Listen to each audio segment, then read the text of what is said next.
So ultimately, I think that Bob Iger, who has made, I think, cowardice very conventional in Hollywood, he basically buried it.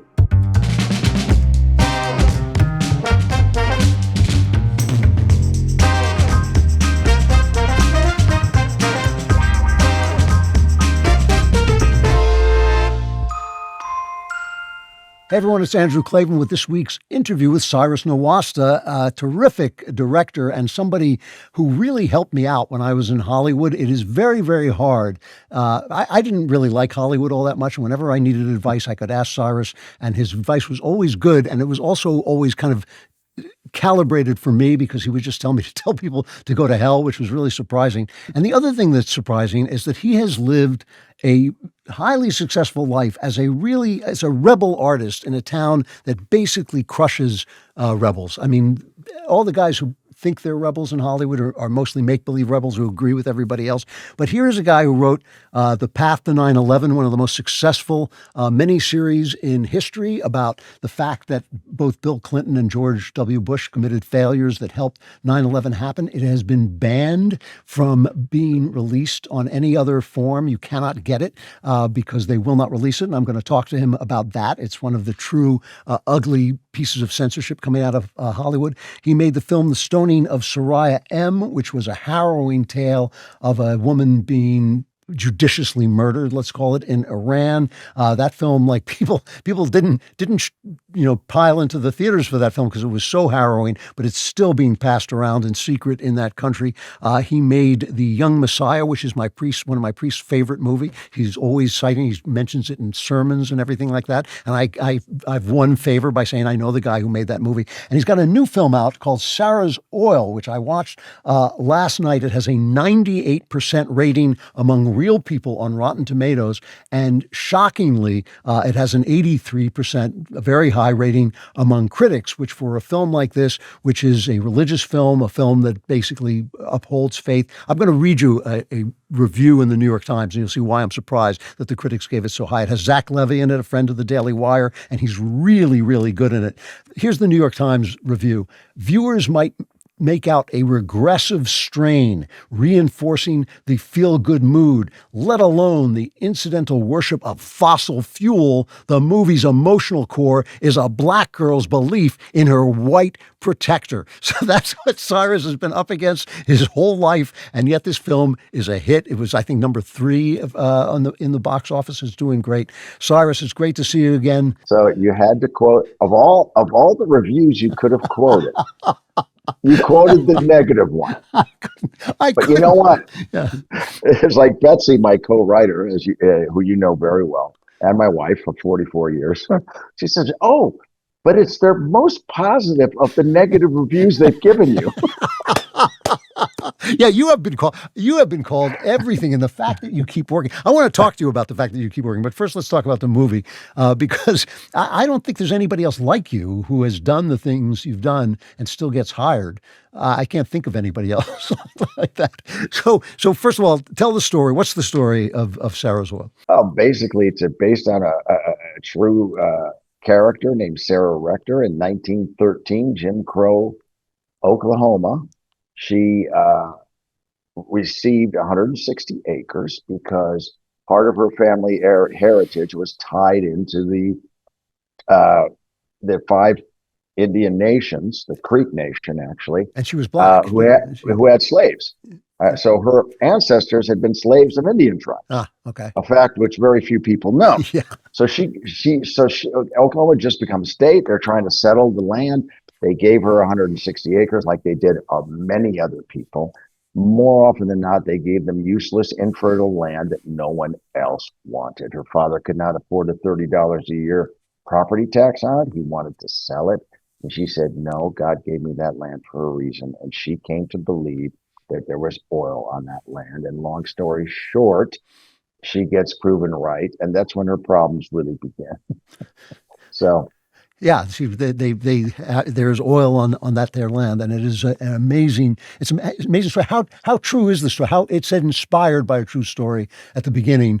How close did you How stick true is it? Yeah. True enough. Yeah, it's a movie. You made a story out of it. It's like, Now, yeah, one of the problems with this kind of story, and I believe wholeheartedly that other filmmakers came across this story and backed away because they thought, we don't know enough. We don't know enough. And I need, yeah. The fact of the matter is, I read a couple of pieces about it. We dug stuff up, court records, etc. And what's left of the story is very dry stuff. And as a screenwriter and novelist yourself, it's all in the details. right, right. So we knew, for example, if you got the alphabet, we knew A and G. We had to fill in the rest. Right. And then we knew N and P, so I said to Betsy, I said, we're writers. I said, we will fill in the gaps. We'll do the best we can. And we did a bunch of research. I went to oil museums. I traveled the route. I went to the town, the black town where she grew up in Oklahoma. And we wrote it. And sure enough, the family, her heirs, all of whom live in Kansas City, saw the movie and they say, you got it. Huh. That's her. Wow. And I would call it informed conjecture in between the facts that we know. Yeah, yeah. And we did a lot of research on these oil guys, and I think Zach Levi. I think it's a great part. I think Zach is unlike anything you've seen him. He's great. And he's based on some real eccentric characters. Yeah. And you can't help but have a lot of life and color in the oil boom world. Also, a lot of darkness, a lot of evil, and a lot of greed, and a lot of nasty things being done to people. I thought it was look. I came across this thing years ago, and I thought, well, I'm not black. I don't know if I can get this set up. It's just like we're sitting around during the pandemic, trying to figure out what to do with our time. Yeah. So we wrote it, and we completely and fully believed that no one would let us make the movie. And then people started reading the script. And I probably had 2 scripts in my career where I knew from the first reads this movie's getting made. Really? So, and this was one of them. So I wasn't convinced or positive that it would get made necessarily with me making it, but I knew it would get made from the reactions I was getting to the script. So that happens sometimes. Why would you think, though? I mean, the story, it's so touching, it's so sweet, it's just got, it's inspiring. Why would you think it would be hard to sell a story like that? Well, first of all, it's a period piece. Yeah. The lead is an 11-year-old girl. I don't think movies necessarily just because they're sweet get sold. I mean, it's a crowd. It's a crowd-pleasing film. If that's your premise, I don't buy it. Okay, I just don't. But it's a crowd-pleasing film. Who's not going to like the film? Then every after-school special and every Hallmark movie would be a huge hit. Okay. And Hollywood would be making them and repeating them in the hundreds. I don't buy the premise. I'm sorry. Yeah. Okay. No, and the movie has a lot of dark moments in it. Children get killed in it. Yeah. Her life is clearly in danger. She has to go on the run. See, none of this stuff is in the trailers and in the marketing. It's marketed basically as a very soft kind of Christian movie. It's a very edgy movie, and we wrote it, excuse me, as a borderline PG-13 R movie. Yeah. Okay. And then gradually, as we had 4 different entities interested in making the movie. You realize, well, this is the lane they want to go into. And so, we got to take out the blood net scene. We got to take out this word net scene. We got to take that. Can you take this little? It's like you have to fight these battles. Yeah. And at the end of the day, usually the marketers win. But I think we got a good compromise. Sort of, I've had people tell me, well, it's pretty intense for a PG movie. When I saw the ads for the movie, I wasn't expecting that. I don't want to give away stuff, but it's it's an edgier movie than one would imagine. We didn't think of it as this big sweet movie. It's this little girl really has to go on the run. It becomes a national story. So I think people find that out when they see it. So they bring this film out, and it wasn't, I won't call it a limited release. It wasn't like in 2 theaters or anything like that, but it was a smaller release geared toward getting it onto streaming, sort of a run up to streaming. Sure. And then it's number 3 on the box office. It's actually a hit. I mean, it actually did really well. Were the studio surprised? I think when we went over the 10 million mark, I mean, look, the point is the movie was made for about 17 and change. Okay, which is low budget. Certainly for Amazon MGM. Okay, it's low budget for anybody. The fact that you can do a period piece, I see the movie as a Western. It's the fact that you can do a period piece that has that for that number, shooting in the United States, that's a tall order. So, you know, I think their expectations were it'll be a nice movie. We'll get it on streaming and it'll play well. But I think they really responded to the movie. We did test previews. You know about those. Yeah. We did 3 test previews that scored through the roof. And I think they thought, wow, maybe this is worth a theatrical release. And they went for it. And, you know, I think it was really the test previews that put us in theaters.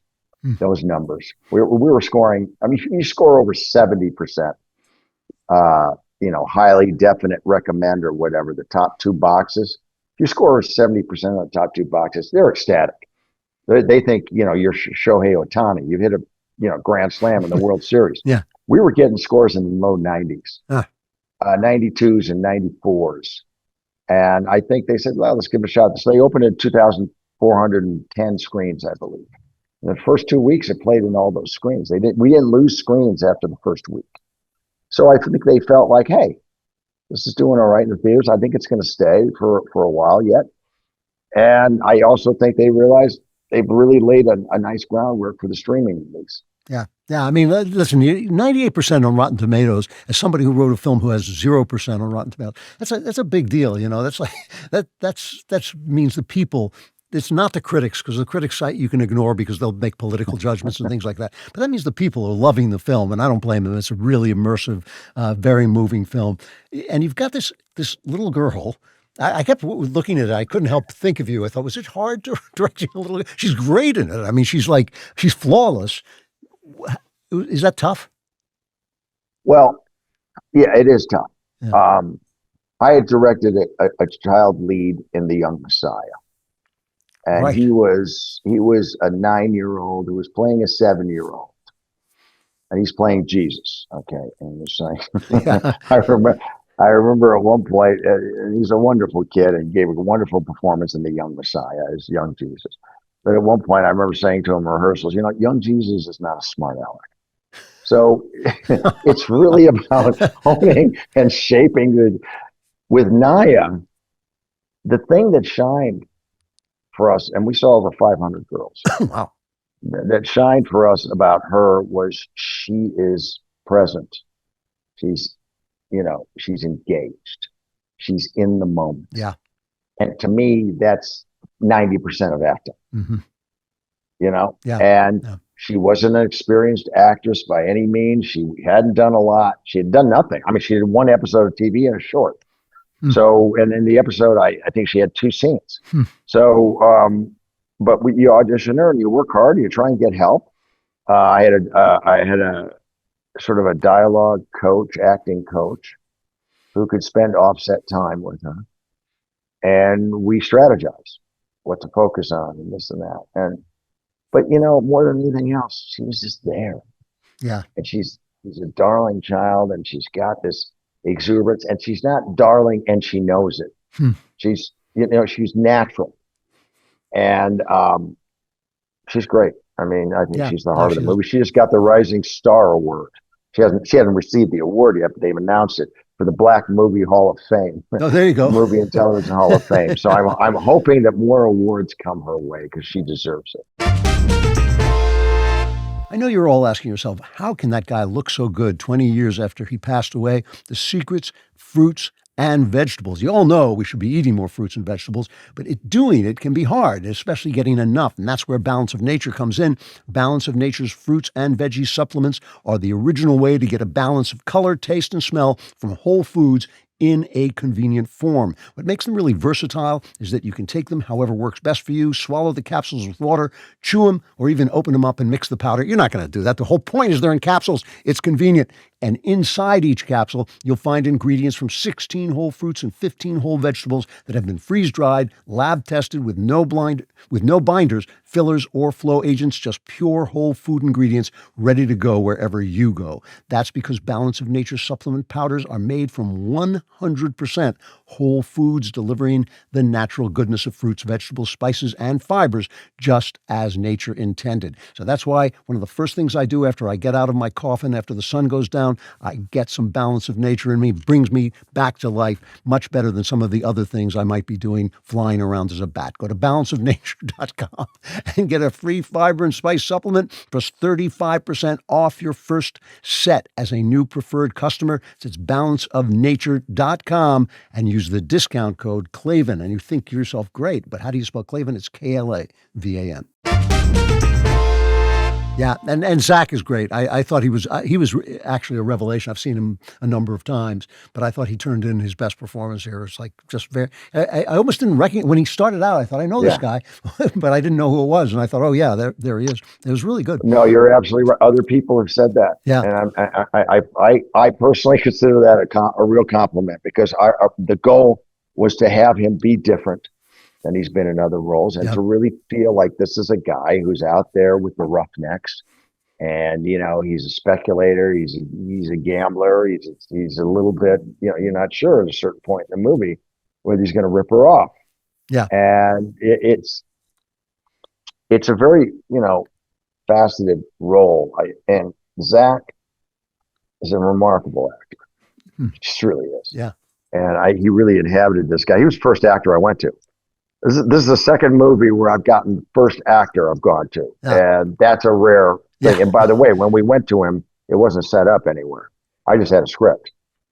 So he obviously responded to the material and to the part, and he delivered big time. So let's talk about your career a little bit, because it has been a remarkable, a unique career in a lot of ways. You are not, I'm sure as the audience can tell, you're not a nice person at all, and it's like you're but you're a very prickly guy in the good, in the best sense of that word. And you have frequently, and I can be very prickly, but usually in Hollywood I would either just turn down things or I'd quit or whatever. And you gave me great advice a number of times where you would say, no, you can go in and tell them, go to hell here, but give them a little bit here. And that, you've always had a really great instinct for dealing with it. But you make this film, The Path to 9/11. And I've been dying to write an article about this, and I have not had the time to do it. It's been very frustrating. But The Path to 9/11 came out. It was, what year was that? 2006. And it basically showed that Bill Clinton, because he was involved in the scandal of screwing this girl in the Oval Office, did not have the sort of political wherewithal to take out Osama bin Laden when he needed to be taken out. And therefore, 3,000 people died. And they made you cut that back somewhat, but it was in there when it came in. The show came out. It was a huge success on TV. Why is that not released for streaming or any other platform? Well, from what I've been told and from what I understand, it was, Clinton was very close to sort of Disney and, Bob Iger, and who was the guy? He's not in politics now, who was actually on the Disney board. He was a prominent Democrat, very prominent Democrat. Anyway, the name escapes me at the moment, but who was on the Disney board. And, Clinton, I think they had pulled off some favors for Disney. I think one of them may have been, I have heard anyway, and I read the extension of the copyright on Mickey Mouse, which is kind of important to a company like Disney. So apparently Clinton felt betrayed by Disney. And, they made it very clear that, we're not happy. So what does Bob Iger do? If he cancels, which I thought it was going to happen, came very close to happening. He literally cancels the airing of this miniseries.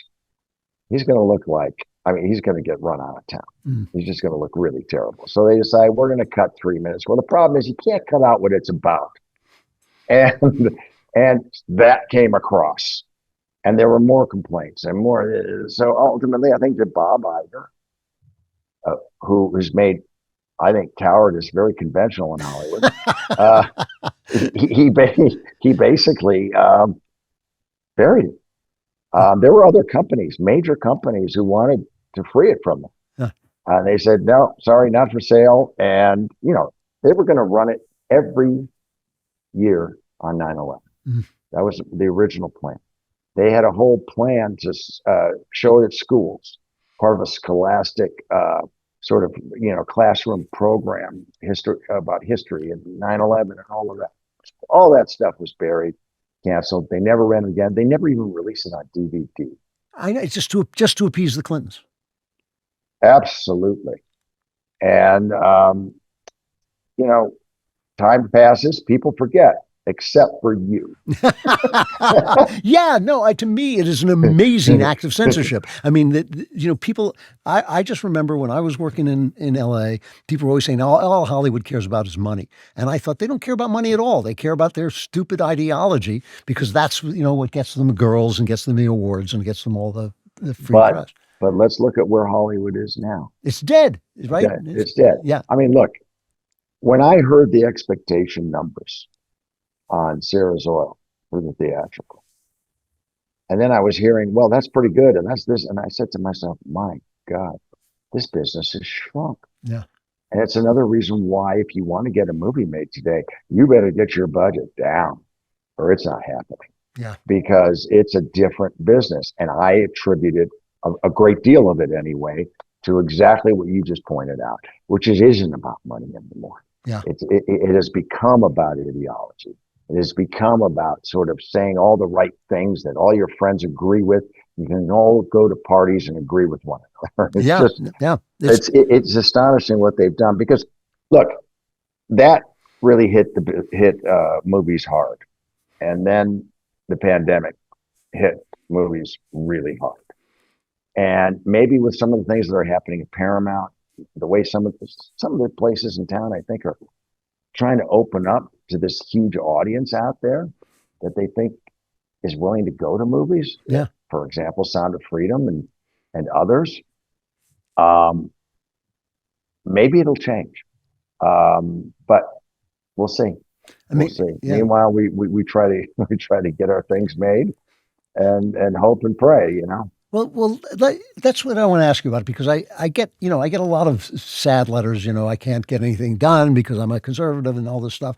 And you made The Stoning of Soraya M., which I thought it was an excellent film, and but it was a harrowing film. I remember you sitting down next to me in a bar, looking kind of distraught, and I turned to you and I said, "Let me guess, nobody wants to take their date to a movie where one gets stoned to death." Well, but we kind of knew that. We kind of knew that, right? But it was a mission movie, right?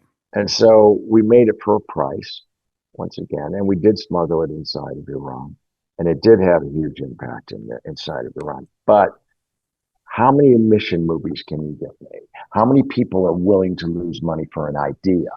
And the amazing thing to me is the number of people I run into who say they saw the movie. It's like, really? Yeah. It's like we should be in profit by now. Is it even on? Can you get that on streaming? No. That's amazing. I think it was too violent for streaming. Also, these are decisions of yours truly. Yeah. This also was done in Farsi with subtitles. Right. And also, I wanted to show what a stoning really was like. So I'm the culprit. But I'm very proud of that movie. I can't tell you. I'm very proud of that movie. So it's a wonderful film. There it is. So your Path to 9/11 is censored. The Stoning of Soraya M. is not beloved. How do you keep making movies? I mean, and now you've got but now you've got a hit. Now I can see how your career proceeds from here. But how did you get to this? I mean, how do you? Well, the thing is, I had existed before I had been outed. I had been working in this town for decades. as you had been. Yeah. Okay. And I had established a pretty good reputation. I'd been involved with some very successful television stuff. My first show I worked on was The Equalizer, first season. Right. I wrote the pilot for La Femme Nikita, which became a huge hit for USA Network at the Right. time. And then I was involved with some other successful television shows. I had done a movie at Showtime that I wrote and directed called The Day Reagan Was Shot. It was a 2-hour movie, came out in 2001. Oliver Stone produced it. And it is still the highest rated 2-hour movie Showtime's ever done. So I was sort of associated with some successful things before people started to worry about supposedly what my politics are. And so I felt like I had a good groundwork of people that I'd worked with who knew me and who liked working with me.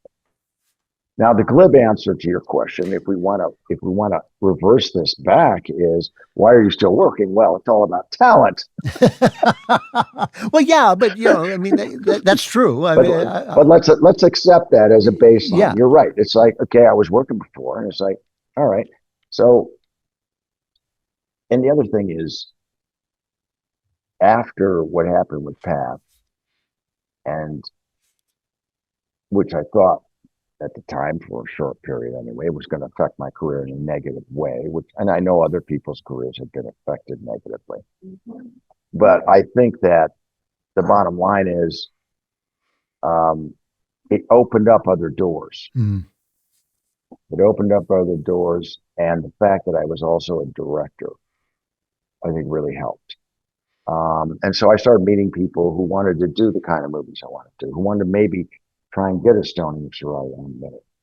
I want to do I did a movie called Infidel with Jim Caviezel. Yeah, that's good. Came out in 2020, and there are people who said, I want to be involved with that and what it says, and so it did open some doors, and there's still this, I don't know, this group of people who I worked with before all of that, who feel like they know me, who aren't afraid of me sending them something that I have.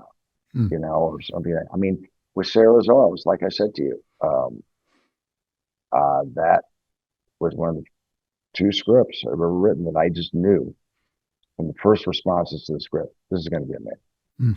And we had a lot of interest in it right away. And,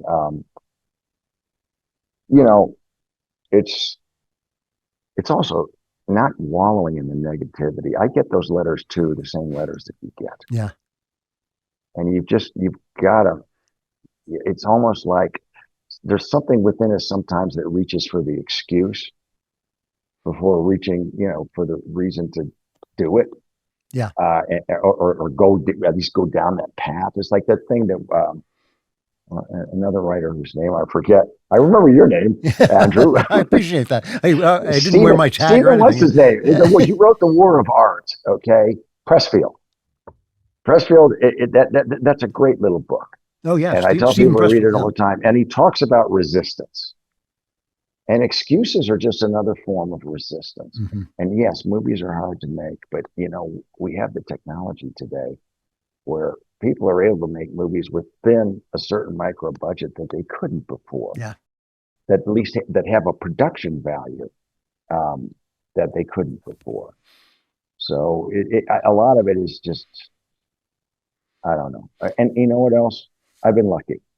Well, everybody who succeeds has been lucky at some point, but you're talented and lucky is true. But it is this kind of determination and not letting the opposition get in your way, not letting it get in your head.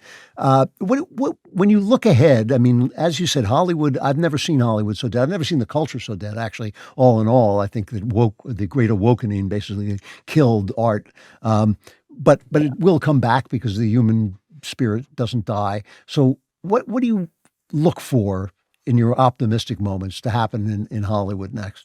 Well, I think it's expanding beyond Hollywood. I think that's a big step.